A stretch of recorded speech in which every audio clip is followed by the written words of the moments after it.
Good morning, কেমন আছেন সবাই? চলে এসেছি নতুন আরেকটা মিনি ব্লগ নিয়ে। আর আজকের ভিডিওটা শুরু করলাম সকাল থেকে। কাজকর্ম সমস্ত কিছু সেরে এখন এই যে বসে গেছি সকালের খাবারটা খেতে। সকালের খাবারে রেখেছিলাম হচ্ছে খিচুড়ি আর রসগোল্লা।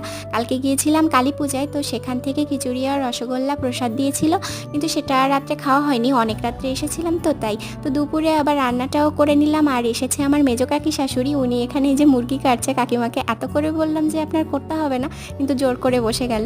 আর এই হচ্ছে বনু, কাকিমার মেয়ে, ও আপনাদেরকে হাই করে দিল।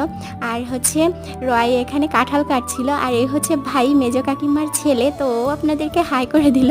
তো রয়কে আমি বলছিলাম যে আমার কাছে দাও, আমি সুন্দর করে কেটে দিই। মাকে দেখেছি এরকমভাবে কাঁঠাল কাটতে, খুব সুন্দর করে মা কোয়াগুলো বের করে। তো আমিও ভাবছিলাম ওভাবে কাটবো, কিন্তু দেখুন অবস্থা। মানে মাদের কাজ অনেক সুন্দর হয়, কিন্তু আমরা করতে গেলে যে কেন এরকম হয় বুঝি না। তো যাই হোক, ভিডিও শেষ করবো, ভালো থাকবেন।